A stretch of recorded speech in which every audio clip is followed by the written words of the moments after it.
मित्रों नमस्कार। सभी मित्रों को और सभी दर्शकों को, देखने वालों को श्री कृष्ण जन्माष्टमी की बहुत बहुत शुभकामनाएं। इस समय बरसात का मौसम चल रहा है और इस बरसात का ये जो मौसम है ये वृक्षारोपण के लिए बहुत ही उचित मौसम है और इसमें बहुत सारी जो हरियाली है वो अपने आप उगाती है और कुछ पेड़ ऐसे होते हैं जो संरक्षित करने पड़ते हैं, जिन्हें रोपित करना पड़ता है, तभी वो हो पाते हैं। क्योंकि ये हम सबकी जिम्मेदारी है कि हमारा पूरा विश्व, पूरा संसार जो है वो इस समय ग्लोबल वार्मिंग की समस्या से जूझ रहा है और ऐसे में बहुत कम लोग ये जिम्मेदारी उठाते हैं कि ग्लोबल वार्मिंग से लड़ाई में सरकार का और जो सामाजिक जो संस्थाएं हैं उनका सहयोग करें। लेकिन कुछ ऐसे भी लोग हैं जो पूरे तन मन धन से अपना समय देते हुए, अपना पैसा खर्च करते हुए और पूरे मनोयोग से इस कार्य को आगे बढ़ाते हैं। ऐसे ही उनमें से एक व्यक्ति हैं जो कि समाज सेवी भी हैं और पर्यावरण प्रेमी भी हैं और अपना पूरा समय देते हुए, अपना पूरा सहयोग करते हुए इस कार्य को आगे बढ़ाते हैं। ये हमारे मित्र आज हमारे साथ में उपस्थित हैं, श्रीमान अमित सिंह जी।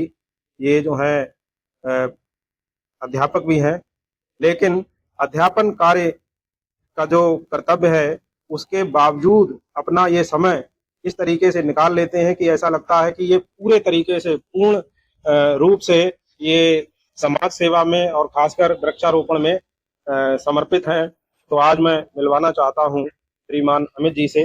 अमित जी नमस्कार।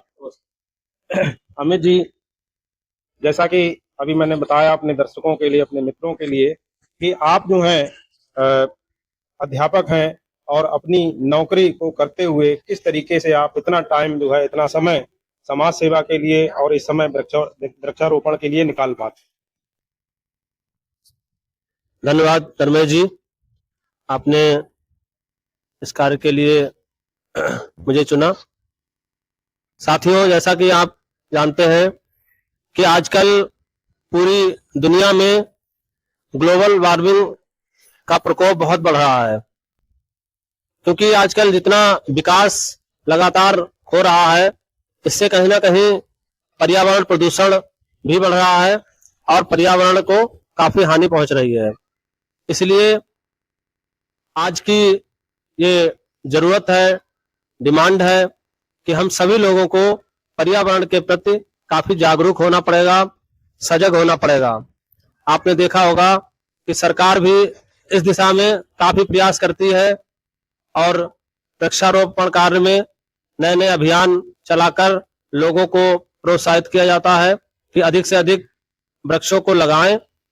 और वृक्ष केवल लगाना ही आवश्यक नहीं है, बल्कि ऐसे स्थान पर लगाएं जहां पे उनका संरक्षण हो सके।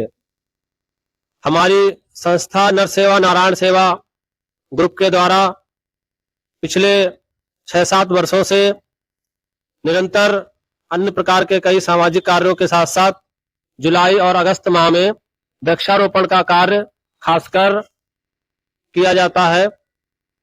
विभिन्न स्थानों पर हम लोग ऐसे स्थानों का चयन करते हैं, जैसे कोई विद्यालय है या कोई मंदिर परिसर है या कोई पार्क है, कि जहां पर हमारे द्वारा लगाए गए अधिकतम पेड़ सुरक्षित रह सकें,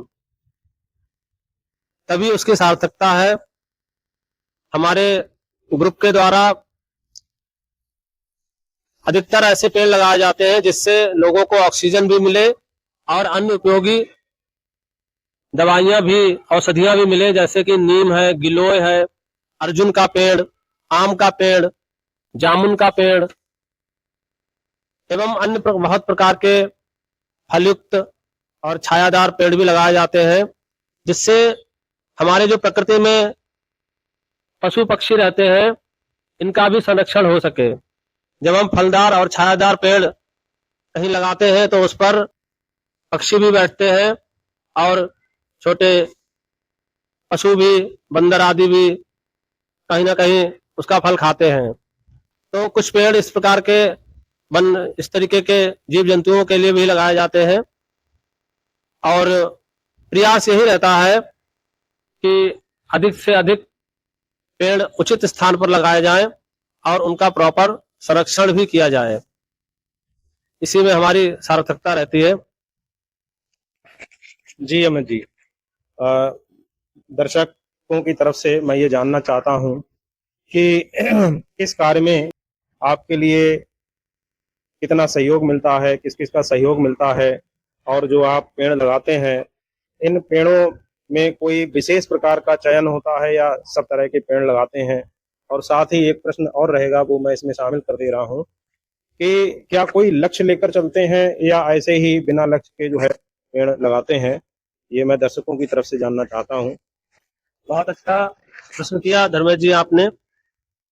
ये हमारी संस्था में कई सदस्य हैं जो वृक्षारोपण के लिए समर्पित हैं, जिसमें आप भी हैं, हमारे गुरु श्रीमान दीपक सक्सेना जी हैं, कैलाश बिहारी जी, पर्वत जी, हमारे शिक्षा विभाग बेसिक शिक्षक साथी हृदय तोमर जी, और कई अन्य भी लोग, हमारी टीम है जो नर सेवा नारायण सेवा ग्रुप की है, पूरी टीम के लोग इसमें सहयोग करते हैं।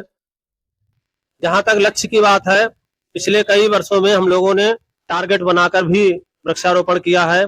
एक बार आपके नेतृत्व में वृक्षारोपण 500 चलाया गया था, और एक पिछली वर्ष एक टारगेट वृक्षारोपण 1000 का लक्ष्य लेकर चलाया गया था, जिसमें नगर के आसपास के विभिन्न स्थानों पर चौमी मंदिर, पहलवनाथ मंदिर, सिद्ध बाबा मंदिर एवं विभिन्न इंटर कॉलेजों में एवं परिषदीय विद्यालयों में वृक्षारोपण किया गया, और लोगों को, ग्रामीण जनों को कई पेड़ निःशुल्क वितरित किए गए, जिससे कि टारगेट पूरा हुआ, जिसमें हमारे नगर के जनप्रतिनिधियों का भी सहयोग हुआ, उनके कर कमलों के द्वारा भी वृक्ष लगवाए गए, इसमें सभी का सहयोग मिला।